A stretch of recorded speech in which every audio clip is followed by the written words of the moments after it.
بسم اللہ الرحمن الرحیم۔ مدح سید سجاد فرما رہے تھے، مجھے 4 مصرے یاد آ گئے کیونکہ مجھے آپ لوگ سنتے رہتے ہیں، اس لیے میں نہیں پڑھ رہا ہوں مولانا کے ہوتے ہوئے۔ مصرع تھا مولانا کے زنداں کے روزنوں سے کرن پھوٹتی رہی، دیکھیں تا دیر اس کا نقش قدم چومتی رہی، تا دیر اس کا نقش قدم چومتی رہی، عابد کے بعد رات سحر ڈھونڈتی رہی، عابد کے بعد رات سحر ڈھونڈتی رہی، اور ایک آفتاب قید تھا زندان شام میں، ایک آفتاب قید تھا زندان شام میں، زنداں کے روزنوں سے کرن پھوٹتی۔ اور میں اسی کے ساتھ انتہائی ادب احترام سے ملتمس ہوں ہمارے مہمان مولانا شہنشاہ حسین نقوی صاحب سے کہ آئیں اور آج کی مجلس سے خطاب فرمائیں۔ بر محمد و آل محمد صلوات۔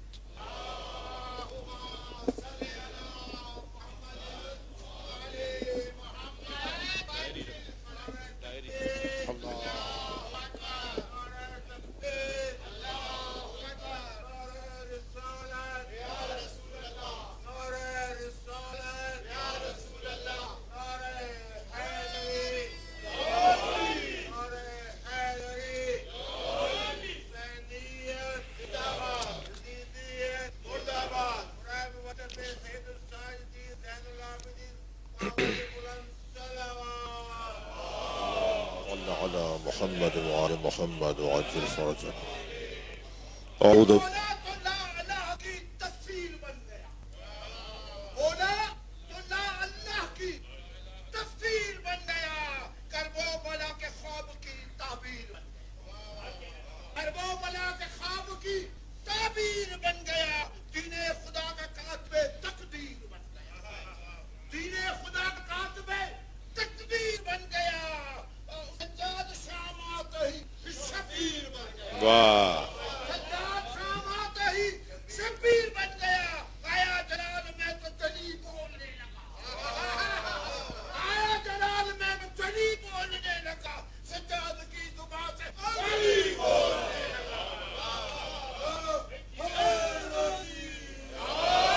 أعوذ بالله من الشيطان الرجيم بسم الله الرحمن الرحيم الحمد لله الذي لا يبلغ مدحته القائلون ولا يحصي نعماءه العادون ولا يعدي حقه المجتهدون الذي ليس لصفته حد محدود ولا نعت موجود ولا وقت معدود ولا أجل ممدود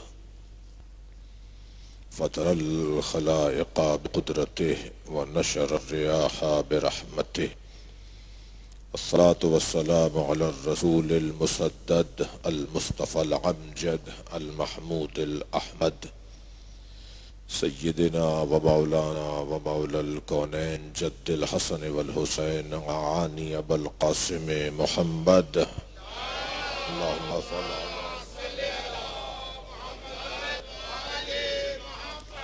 وآله الطيبين الطاهرين المعصومين الذين قال الله إنما يريد الله ليذهب عنكم الرجس أهل البيت ويطهركم تطهيرا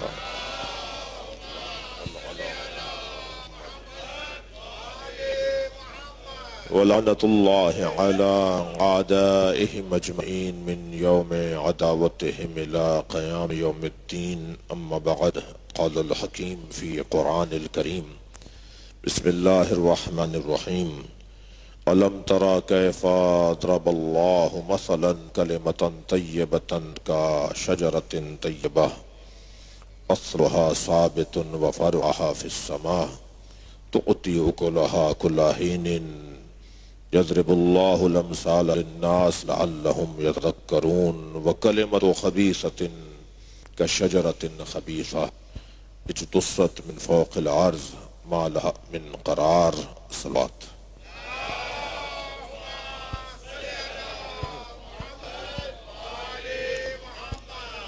سورہ مبارکہ ابراہیم کی یہ آیات ہم نے تلاوت کی۔ اللہ اپنے اس کلام میں یوں ارشاد فرما رہا ہے، الم تری کیف ضرب اللہ مثلا کلمۃ طیبہ، اے میرے حبیب آپ نے دیکھا کہ اللہ نے کیسی مثال دی ہے کلمہ طیبہ کی، کشجرۃ طیبہ، کلمہ طیبہ شجرہ طیبہ کی طرح ہے۔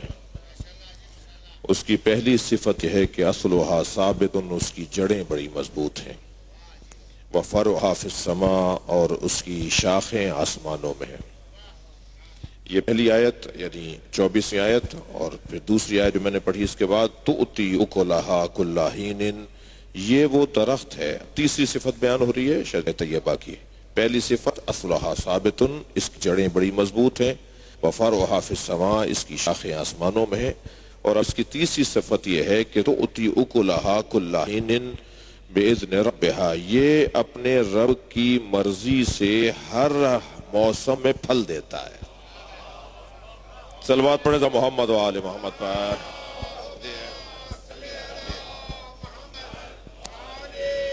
تؤتی اکلھا کل حین، ہر موسم میں یہ درخت پھل دیتا ہے۔ یضرب اللہ الامثال للناس، اور اللہ ایسے ہی لوگوں کے لیے مثالیں دیتا ہے، لعلہم یتذکرون، شاید کہ لوگ ان مثالوں کے ذریعے سے ہی سمجھ لیں۔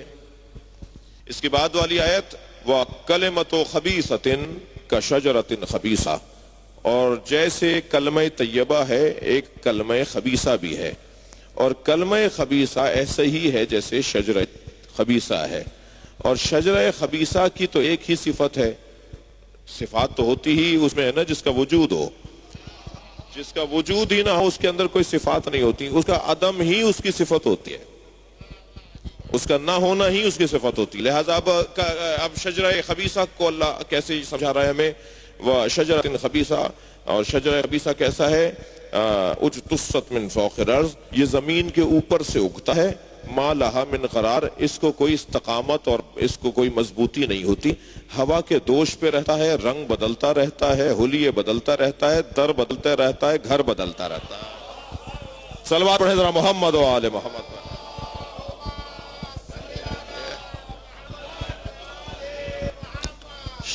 شجرہ خبیثہ اجتثت من فوق الارض، زمین کے اوپر سے اگتا ہے، ما لہا من قرار، کوئی قرار بھی نہیں ہوتا ایسے، کوئی استقرار نہیں ہوتا، کوئی اس کے اندر استقامت نہیں ہوتی، اس کا کوئی وجود ہی نہیں ہوتا۔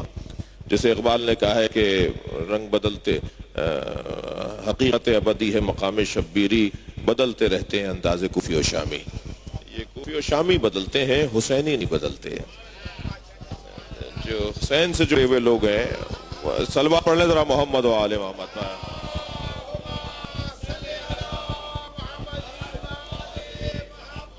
اب ہماری ساری توجہ ان مجالس میں، ان محافل میں، ان تین آیات سے جو جس جملے پر میری ساری طالب علمانہ نگاہ ہے وہ ہے اصلها ثابت۔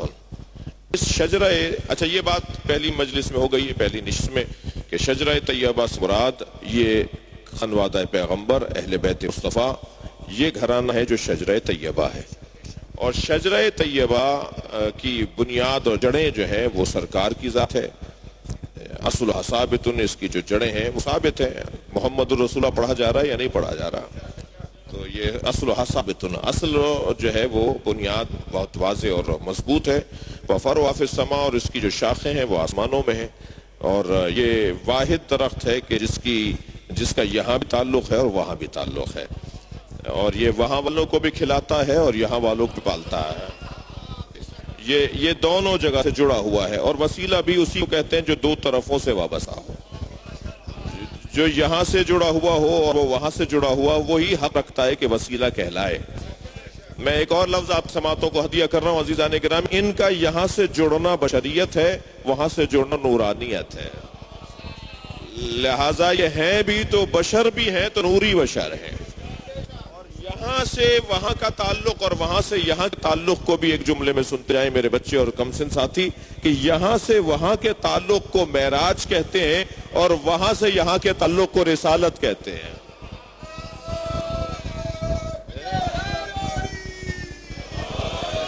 جی اچھا یہاں سے اور وہاں کے تعلق میں ایک اور جملہ بھی میرے ذہن میں آ رہا ہے، اور اچھے جملے ہی نثر میں، ابھی تو آپ نظم میں سنا رہے تھے، اور مجھے خوف ہے کہیں میری نثری جملوں پہ کوئی نظم دوبارہ شروع نہ ہو جائے، تو اچھی بات ہے محفلیوں میں ایسے ہی ہونا چاہیے۔ ایک صلوات اور پڑھیں گے محمد و آل محمد۔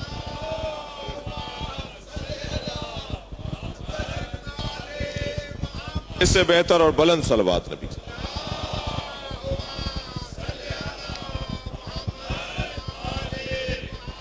دیکھیں یہاں سے وہاں کا تعلق یہ ہے کہ یہ ہماری حاجات کو وہاں پہنچاتے ہیں۔ ہم کہاں بھی بہت اچھا پڑھا کہ میں تو علم سے اپنی حاجتیں کہتا ہوں، اور جی وہاں تک کیسے پہنچ جاتی ہیں، تو میں نے تو اسے نہیں بلکہ بہت سارے چیزوں کو ایک صلوات پڑھ رہا محمد و آل محمد پر۔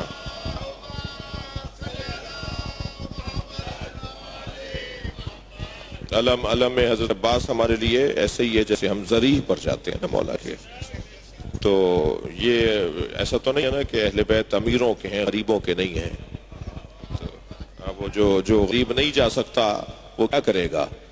اس کے لیے تو ہم جو ہمارے ان وطنوں میں، ہمارے ان ممالک میں جہاں کے ہم لوگ ہیں، وہاں ہمارے ہاں علم کا مقام ایسا ہی ہے جیسے مزارات اور مقامات مقدسہ کا ہوتا ہے۔ ہم اس کی خاطر اپنی جان دے دیتے ہیں، ہم اس کی خاطر اپنے آپ کو قربان کر دیتے ہیں، اور وہ ہماری وجود کا اور ہماری بقا کا ذریعہ ہوا کرتا ہے، ایسا ہی ہے۔ تو عرض یہ کر رہا تھا کہ یہاں سے ہماری حاجات وہاں جائیں، تو یہ یہاں سے وہاں کا تعلق ہے، اور وہاں سے حکم الہی یہاں آئے تو یہ وہاں سے یہاں کا تعلق ہے۔ یہ اللہ کے پیغاموں کو ہم تک پہنچاتے ہیں، ہماری حاجتوں کو اللہ تک پہنچاتے ہیں۔ یہ شجرہ طیبہ جو یہاں سے جڑا ہوا بھی ہے اور وہاں سے جڑا ہوا بھی ہے، یہ اصل و ثابتن، اور اس شجرہ طیبہ کی جو جڑیں ہیں وہ بڑی مضبوط ہیں۔ عزیزان گرامی، اس کی جڑیں بڑی مضبوط ہیں، اس کی مضبوط جڑیں ہی تو ہمیں مضبوط بنا رہی ہیں۔ کسی اور دروازے پہ نہ جانے کا جواز نہیں ہے، کسی اور دروازے پہ جانے کا جواز نہیں ہے، ہمارے لیے جائز نہیں ہے کہیں اور جا کے بیٹھیں۔ جو خود مطمئن نہ ہو وہ ہمیں کہاں مطمئن کریں گے؟ میں آپ کی ایک ہدیہ کرتا جاؤں۔ ہم ایک جگہ بیٹھے ہوئے تھے ایک رسانے کے اوپر، ایک ٹی وی چینل پر، ماہ مبارک رمضان میں اور محرم میں اور مختلف مذہبی مناسبتوں پہ ہمیں یاد کیا جاتا ہے۔ تو ایک دیوبندی دوست ہمارے ساتھ تھے، مفتی صاحب، بات آئی اہل بیت کی عظمت کی، تو کہنے لگے مولانا آپ تو سارے سال مجلس سے پڑھتے ہیں، مجھے کچھ کہنے دیجئے۔ تو میں نے کہا جی میں اپنا وقت بھی آپ کو ہدیہ کرتا ہوں، ہم تو چاہتے ہیں کہ آپ کچھ کہہ دیں۔ جی واقعی بڑی ایک المیہ کی کیفیت ہے، میں نام نہیں لوں گا، ایک بہت بڑا نام ہے پاکستان کے اندر، جو بہت بڑا نام ہے ہمارے بھائیوں کا۔ انہوں نے ابھی ایک کتاب لکھی ہے گلدستہ اہل بیت کے نام سے، اب آدھی بات تو پہنچ جائے گی خیر۔ انہوں نے ایک کتاب لکھی ہے گلدستہ اہل بیت کے نام سے، بہت عظیم کتاب ہے، اہل بیت کی عظمت پہ کتاب لکھی ہے۔ انہوں نے کہا میں نے یہ طے کیا تھا کہ کسی شیعہ کتاب سے اہل بیت کے فضائل نہیں لکھوں گا، میں صرف اور صرف اہل سنت کی کتابوں سے اہل بیت کے فضائل لکھوں گا۔ میں نے جب یہ طے کر لیا تو ایک مشکل میں آ گیا، اس لیے کہ اہل بیت کے فضائل مل ہی نہیں رہے تھے مجھے۔ صلوات پڑھے ذرا محمد و آل محمد پر۔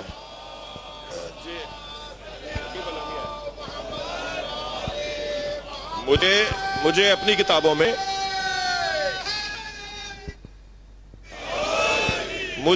کتابوں میں وہ فرماتے ہیں اہل بیت کے فضائل مل ہی نہیں رہے تھے۔ 3 سال لگ گئے مجھے اہل بیت کی عظمت پر کتاب لکھنے میں، اپنی کتابوں سے ڈھونڈنے میں، بہت دقت کے ساتھ۔ لہٰذا ایک قلعہ ان کا اپنی قوم کے ساتھ ہے، میرا عالم اسلام کے ساتھ ہے، ہم سب عالم اسلام کے ساتھ ہے، کہ اتنی عظمتوں والے وجود کے جن کے بارے میں 313 آیات تو علامہ حسکانی نے شواہد التنزیل کے اندر مسلم لکھی ہے کہ یہ علی کی شان میں ہے۔ تو جو 313 آیات علی کی شان میں آئی ہوں تو ہر آیت کی 2 لائنوں کی تو کوئی تشریح ہوگی۔ میں اپنے انداز سے بات کر رہا ہوں، ہر آیت کی کوئی 2 سطروں کی تو کوئی تفسیر ہوگی، اسی تفسیر کو تو حدیث کہا جاتا ہے۔ ان آیات کی احادیث کہاں ہیں جن کی بنیاد پر آپ نے یہ سمجھا؟ باقاعدہ ہٹایا گیا ہے، ریموو کیا گیا ہے، زائل کیا گیا ہے، چھپایا گیا ہے، جلایا گیا ہے کہ کہیں ایسا نہ ہو جائے کہ اہل بیت کی عظمت کم ہو جائے، اہل بیت کی عظمت عام ہو جائے گی تو پھر تمہیں کون پوچھے گا؟ بقول شخص کہ اسے کون پوچھے گا کہ جو ہٹانا چاہ رہا تھا. یہ ظلم ہوا ہے اس گھرانے کے ساتھ. اور عزیزان گرامی، یہیں سے میں اپنے ممدوح کی طرف آپ کے رہنوں کو لے کے چلوں اور اپنے آپ کو ان کی خدمت میں پہنچاؤں. ہم اصلها ثابت ذہن میں رہے قرآن کی آیت. اس شجرہ طیبہ کو قرآن نے اصلها ثابت مضبوط گھرانہ کہا ہے. یہ زمانے سے متاثر ہونے والے لوگ نہیں ہیں، یہ حالات سے متاثر ہونے والے لوگ نہیں ہیں، یہ ہوا کے دوش پر چلنا ان گھرانے والوں سے جڑنے والوں کا کام نہیں ہے. یہ مضبوط رہنے والے لوگ ہیں. اصلها ثابت. زمانہ کچھ بھی کرتا ہو یہ وہی کرتے ہیں جو اللہ چاہتا ہے. زمانہ کچھ بھی چاہتا ہو یہ وہی کرتے ہیں جو اللہ چاہتا ہے. لہٰذا ساری دنیا ایک طرف ہو جائے، حسین اکیلے بھی کھڑے ہوں، وقت کچھ دیر کا گزرے گا مگر اب قیامت تک حسین اور اللہ جڑے رہیں گے. مگر میں مثال دینے جا رہا ہوں. 80 سال تک حدیث بیان کرنے پر پابندی تھی. جوان اور بچے ذرا توجہ کریں. آج حدیث کے نام پر جماعتیں بنانا بڑا آسان ہے. جی صلوات پڑھ لیں ذرا محمد و آل محمد.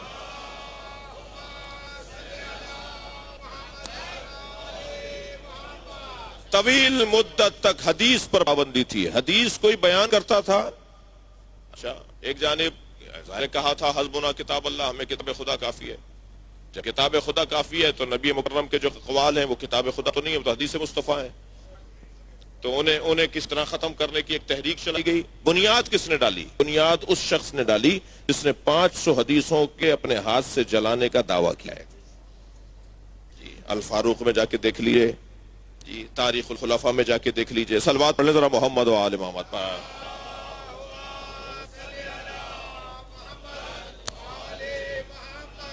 تھک تو نہیں رہے آپ میری باتوں سے؟ جی کہہ رہے جی میں نے 500 حدیثیں نبی کی اپنے ہاتھ سے جلائی ہیں. اور جب کسی نے پوچھا بھائی آپ نے کیوں جلا دی؟ وہ کھال پر لکھی ہوئی، وہ تختیوں پر، وہ کاغذوں پر، وہ کپڑے پر لکھی ہوئی جو نبی کی تحریریں تھیں جو صحابہ کرام لکھ لیتے تھے، کہا میں نے اپنے ہاتھ سے 500 حدیثیں جلائی ہیں. کیوں جلائی ہیں؟ کہ مجھے خوف تھا ان حدیثوں سے امت میں فساد نہ ہو جائے. وہ نقن صاحب کا مناظرہ تو بڑا مشہور ہے نا. نقن صاحب فرمانے لگے، ایک صاحب کہنے لگے کہ نقن صاحب سے مناظرہ کرنے والا ہے، ایک شخص کہنے لگا کہ جی آپ جو ہے وہ علی کو انبیاء سے افضل مانتے ہیں، یہ آپ کی غلطی ہے، یہ آپ کا شرک ہے، یہ آپ کی گمراہی ہے. نقن صاحب نے فرمایا کہ نہیں، ہم علی کو انبیاء سے افضل مانتے ہیں یا نہیں مانتے یہ علیحدہ بحث ہے.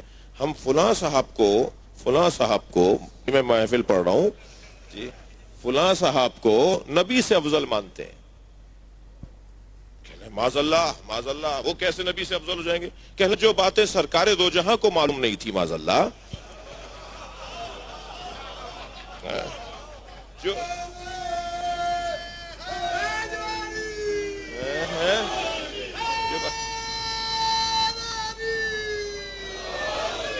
جن باتوں کا معاذ اللہ سرکار کو احساس نہیں تھا، جن باتوں کا معاذ اللہ سرکار کو احساس نہیں تھا وہ انہیں احساس تھا.